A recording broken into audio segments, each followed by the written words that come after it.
Hello, welcome to the pepper cooking ചാനലിലേക്ക് എല്ലാവർക്കും സ്വാഗതം. ഇന്ന് നമ്മൾ ചെയ്യാൻ പോകുന്നത് പൈനാപ്പിൾ. ഇന്ന് പൈനാപ്പിൾ വെച്ചിട്ടാണ് നമ്മൾ ഇന്ന് ചെയ്യാൻ പോകുന്നത്. പൈനാപ്പിൾ കൊണ്ട് എന്താണെന്നല്ലേ, പൈനാപ്പിൾ കൊണ്ട് നമുക്കൊരു ഇടിയപ്പം ഉണ്ടാക്കിയാലോ. ആദ്യം തന്നെ നമുക്ക് പൈനാപ്പിൾ ഒന്ന് ഒരുക്കിയെടുക്കാം. അതായത് ഇതിൻ്റെ ഈ കൂമ്പൊക്കെ ഒടിച്ച് കളയണം. ഒടിച്ച് കളഞ്ഞ് ചെത്തി നല്ല വൃത്തിയായിട്ട് കൊണ്ടുവന്നിട്ട് നമുക്ക് അടുത്ത പരിപാടിയിലേക്ക് കിടക്കാം. അപ്പോൾ നമുക്ക് പൈനാപ്പിൾ ഇത് ഇങ്ങനെ വേണം അതിൻ്റെ പുറം ചെത്തി കൊടുക്കാൻ. അതായത് ഇച്ചിരി കൂത്തിച്ചെത്തണം, കാരണം ഇതിൻ്റെ മുള്ളൊക്കെ പോകണ്ടേ. അതായത് നമ്മുടെ പൈനാപ്പിൾ ഞാൻ ചെത്തി എടുത്തിട്ടുണ്ട്. ഇനി ഇതിനെ ചെറിയ കഷ്ണങ്ങളാക്കാം. നിങ്ങൾക്ക് ഇഷ്ടമുള്ള സൈസിൽ അരിഞ്ഞെടുക്കാം കേട്ടോ, അതിനൊന്നും കണക്കൊന്നുമില്ല. നമുക്കിത് മിക്സിയിലിട്ട് അടിക്കേണ്ടതാണ്. അപ്പം അതിന് എങ്ങനെ വേണമെങ്കിലും ചെയ്യാം. അപ്പം ഇതിങ്ങനെ എടുക്കുമ്പോഴത്തേക്ക് ഇതിൻ്റെ ആ നടുക്കത്തത് കളയണം. ഇങ്ങനെയാണെങ്കിലും നമുക്ക് എളുപ്പം ചെറുതായിട്ടത് കഷ്ണിച്ചെടുക്കാം. നിങ്ങളുടെ ഇഷ്ടമാണ് എങ്ങനെ കഷ്ണിക്കണം. എങ്ങനെയായാലും നമുക്ക് നന്നായിട്ട് ഇതൊന്ന് അടിച്ചെടുക്കണം. അത്രയേ ഉള്ളൂ നമ്മുടെ ലക്ഷ്യം. അതിന് വേണ്ടിയിട്ട് മാത്രമാണ് നമ്മളിങ്ങനെ അരിയുന്നത്. ഇതെല്ലാം അരിഞ്ഞെടുക്കട്ടെ.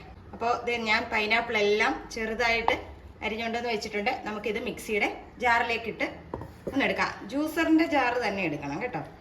അതിലേക്കിട്ട് നമുക്ക് നന്നായിട്ട് അടിച്ചെടുക്കാം. പൈനാപ്പിൾ ആയതുകൊണ്ട് തന്നെ നമുക്ക് അതിനകത്ത് വെള്ളം ചേർക്കേണ്ട കാര്യമില്ല. രണ്ട് ബാച്ചായിട്ട് നമുക്ക് അരച്ചെടുക്കാം. അപ്പോൾ ഞാൻ അതേ പൈനാപ്പിളൊക്കെ നന്നായിട്ട് അരച്ചെടുത്തിട്ടുണ്ട്. ഒരു പൊടി പോലും തരി ഉണ്ടാകാൻ പാടില്ല അതിനകത്ത്, നമ്മൾ അരയ്ക്കുന്നതിനകത്ത്. നമുക്കിനി ഇത് അടുപ്പിൽ വെച്ച് ഒന്ന് കാച്ചാം. സ്റ്റൗ കത്തിച്ചിട്ടുണ്ട്. നമുക്ക് ഒരു പാൻ വെക്കാം. നമ്മൾ പാനിനകത്തോട്ട് ആ അരച്ച പൈനാപ്പിൾ അരച്ച് വെച്ചിരുന്നില്ലേ നമ്മൾ, അത് ഇതേ പാനിനകത്തോട്ട് ഞാൻ ഒഴിച്ചിട്ടുണ്ട്. ഇനി ഇതൊന്ന് നമുക്ക് തിളപ്പിച്ചെടുക്കാം. അപ്പം ഞാൻ നേരത്തെ പറഞ്ഞ കണക്ക് അരച്ചെടുക്കുമ്പോൾ ഒരു സ്വല്പം പോലും തരി ഉണ്ടാകാൻ പാടില്ല അതിനകത്ത്. തരി ഉണ്ടെങ്കിൽ നമുക്ക് ഇടിയപ്പം ഞെക്കിയെടുക്കുന്ന പോലെ നമുക്കിത് ഞെക്കിയെടുക്കാൻ സാധിക്കത്തില്ല. അപ്പോൾ ഇതിവിടെ ഇരുന്നൊന്ന് തിളച്ച് വരട്ടെ. നമ്മുടെ പൈനാപ്പിൾ അടുപ്പത്തിരുന്ന് തിളയ്ക്കുന്ന ആയി വരുന്നു. അപ്പോഴത്തേക്ക് നമുക്ക് 250 ml കപ്പിന് 2 കപ്പ് അരിപ്പൊടിയാണ് ഞാനിവിടെ എടുത്ത് വെച്ചിരിക്കുന്നത്. അതിലേക്ക് നമുക്ക് ആവശ്യമായ ഉപ്പ് ചേർത്ത് കൊടുക്കാം. പലഹാരം ആയതുകൊണ്ട് ഉപ്പ് വളരെ കുറച്ചേ ഇടാവുള്ളൂ. പൈനാപ്പിളിൻ്റെ ഇത് ഇവിടെ നന്നായിട്ട് തിളച്ച് വന്നിട്ടുണ്ട്. നമുക്കതിലേക്ക് നമ്മുടെ അരിപ്പൊടി ചേർത്ത് കൊടുക്കാം. കുറേശ്ശെ ചേർത്ത് കൊടുത്താൽ മതി. ഇളക്കിയിട്ട് നമുക്ക് നോക്കിയിട്ട് ചേർത്ത് കൊടുക്കാം. അപ്പോൾ ഇതിൽ കിടന്ന ഇടിയപ്പത്തിൻ്റെ മാവും വേകും. അപ്പോൾ ഇതേ നമ്മുടെ ഇടിയപ്പത്തിൻ്റെ മാവ് ഇവിടെ പൈനാപ്പിൾ ജ്യൂസ് നമ്മൾ അടിച്ചിട്ട് അതൊന്ന് തിളപ്പിച്ചില്ലേ, അതിനകത്ത് കിടന്ന് നല്ല രീതിയിൽ, അതായത് നമ്മൾ ഈ അരിപ്പത്തിരിക്കൊക്കെ കുഴക്കത്തില്ലേ എന്ന് പറഞ്ഞ കണക്ക് ആ പാനിനകത്ത് ഇട്ട് തന്നെ നന്നായിട്ടൊന്ന് വാട്ടിയെടുക്കണം. മാവ് വാടണം നന്നായിട്ട്. ഇത്രയും മതി. ഇനി നമുക്ക് ഇച്ചിരി ഒന്ന് തണുത്തതിന് ശേഷം നമുക്കിനി ഇടിയപ്പം ഉണ്ടാക്കാം. നമ്മുടെ ആ പൈനാപ്പിളിൻ്റെ ചേർത്ത് ഇടിയപ്പം ഉണ്ടാക്കുന്ന മാവില്ലേ, അത് നമ്മൾ പാനിനകത്തുനിന്ന് നേരെ ഒരു പാത്രത്തിലോട്ട് മാറ്റിയിട്ടുണ്ട്. കയ്യിൽ അല്പം വെളിച്ചെണ്ണ പുരട്ടിയിട്ട് നമുക്ക് ഈ മാവൊന്ന് മയപ്പെടുത്തിയെടുക്കാം. ചെറിയ ചൂടുണ്ട്, തണുത്തു പോകരുത് മാവ്. ചെറിയ ചൂടിൽ തന്നെ വേണം, അതായത് കൈ പൊള്ളാത്ത തരത്തിലുള്ള ചൂട്. ഇപ്പം ഞാൻ ചെയ്യുന്ന കാണുമ്പോഴേ നിങ്ങൾക്ക് മനസ്സിലാവുമല്ലോ കൈ പൊള്ളുന്നില്ലാന്ന്. ആ തരത്തിലുള്ള ചൂടേ ആകാവുള്ളൂ. ഇത് നന്നായിട്ട് കുഴച്ചെടുക്കുക. എന്നിട്ട് ഇതിൽ നിന്ന് കുറച്ചെടുത്തിട്ട്, അതായത് നമ്മുടെ സേവനാഴിയുടെ അളവ് നിങ്ങൾക്ക് അറിയാമല്ലോ, അതനുസരിച്ചിട്ട് അതിനേക്കുള്ള മാവും നമ്മൾ തയ്യാറാക്കി വെക്കുക. പിന്നെ നമുക്ക് ഒരെണ്ണം ഞെക്കി കഴിഞ്ഞാൽ അടുത്തത് അങ്ങോട്ട് പെട്ടെന്ന് തന്നെ നമുക്കത് ചെയ്യാം, നിറയ്ക്കാം. ഇല്ലെങ്കിൽ പിന്നെ നമ്മൾ ഇതുപോലെ എടുത്ത് ഉരുട്ടി ഒക്കെ ചെയ്യണ്ടേ. അപ്പം അത് ഇച്ചിരി മെനക്കേടായിട്ട് വരും. ഇതാകുമ്പോൾ ഒറ്റയടിക്ക് തന്നെ നമുക്ക് പരിപാടി തീരും. കണ്ടോ, കുഴച്ചെടുത്തിട്ടുണ്ട്. ഇനി നമുക്ക് ഇത് സേവനാഴിയിലേക്കാക്കാം. നമ്മളിവിടെ ഇഡ്ഡലി ചെമ്പിനകത്ത് ഇച്ചിരി വെള്ളം വെച്ചിട്ടുണ്ട്. അതോടൊപ്പം തന്നെ അതിൻ്റെ താഴത്തെ തട്ടുണ്ടല്ലോ, അത് നമുക്ക് വെച്ച് കൊടുക്കാം.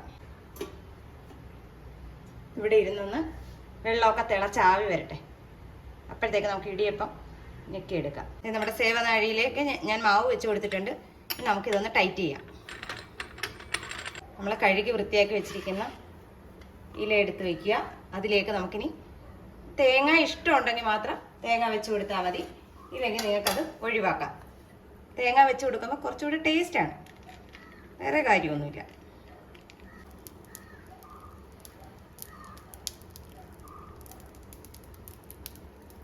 നിങ്ങൾക്ക് എങ്ങനെ വലിപ്പത്തിൽ വേണമെങ്കിൽ വലിപ്പത്തിൽ ഉണ്ടാക്കാം, അല്ല ചെറുത് മതിയെന്നുണ്ടെങ്കിൽ ചെറുതായിട്ടും ഉണ്ടാക്കാം.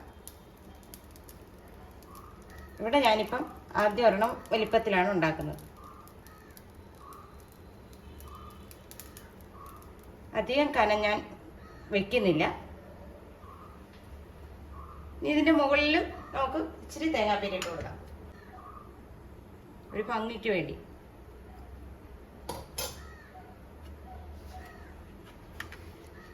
ഇങ്ങനെ നമുക്ക് രണ്ട് മൂന്നെണ്ണം നമുക്ക് ഇതുപോലെ വലിപ്പത്തിൽ ഞാൻ ചെയ്തെടുക്കാൻ പോവാം. പൈനാപ്പിൾ ചേർത്തിരിക്കുന്നതുകൊണ്ട് തന്നെ നല്ല അടിപൊളി മണം വരുന്നുണ്ട് ഇത് ഇപ്പം ഞെക്കുമ്പോൾ തന്നെ. അപ്പം ഇത് വെന്ത് വരുമ്പോൾ എന്തുമായിരിക്കും. ഇതിൻ്റെ കൂടെ കറി എന്ന് പറയുന്നത് മുട്ടക്കറിയാണ് കുറച്ചുകൂടി ടേസ്റ്റ് ആയിട്ട് തോന്നുന്നത്. അതായത് പൈനാപ്പിള് മധുരം മാത്രമല്ലല്ലോ, ഒരു പുളിപ്പും കൂടെ ഉള്ളതല്ലേ. അപ്പം അതിന് ഇച്ചിരി എരിവുള്ള മുട്ടക്കറിയാണെങ്കിൽ അടിപൊളി. ഇതേ ഞാൻ അപ്പച്ചെമ്പിനകത്തേക്ക് ഇടിയപ്പം ഇറക്കി വെച്ചിട്ടുണ്ട്. നമുക്ക് ഇതുപോലെ അടുക്കി അടുക്കി കൊടുക്കാം. അപ്പം നമ്മുടെ ഇടിയപ്പമൊക്കെ അവിടെ ഇരുന്ന് നന്നായിട്ട് ആവി ഒന്ന് വേഗട്ടെ. നമ്മുടെ നാട്ടിൽ ഇതിന് ഇടിയപ്പം എന്ന് പറയുന്നത്, ചിലടത്ത് വീശപ്പം എന്ന് പറയും, നൂൽപുട്ടെന്ന് പറയും, അങ്ങനെ പല പേരിലാണ് ഇത് അറിയപ്പെടുന്നത്. അപ്പം നിങ്ങളുടെയൊക്കെ നാട്ടിൽ എന്താ പറയുന്നതെന്ന് എനിക്കറിയത്തില്ല. നമ്മളൊക്കെ ഇടിയപ്പം എന്ന് തന്നെയാണ് പറയുന്നത്. ഇതിൻ്റെ രുചിയാണെങ്കിൽ അപാരമാകട്ടെ. മുട്ടക്കറിയും കൂട്ടി കഴിക്കുന്നതാണ് ഏറ്റവും നല്ലത്. ബീഫാണെങ്കിലും കുഴപ്പമില്ല ഇതിൻ്റെ കൂടെ. നമ്മുടെ ഇടിയപ്പം എല്ലാം നന്നായിട്ട് വെന്ത് വന്നിട്ടുണ്ട്. അപ്പോൾ ഈ വീഡിയോ ഇഷ്ടമായാൽ ലൈക്ക് ചെയ്യാനും ഷെയർ ചെയ്യാനും കമൻറ്റ് ചെയ്യാനും മറന്നു പോകരുത്. ഒപ്പം സബ്സ്ക്രൈബ് ചെയ്യണം. അപ്പം നല്ലൊരു വീഡിയോ ആയിട്ട് കാണുന്നവരെ ടാറ്റാ ബൈ ബൈ.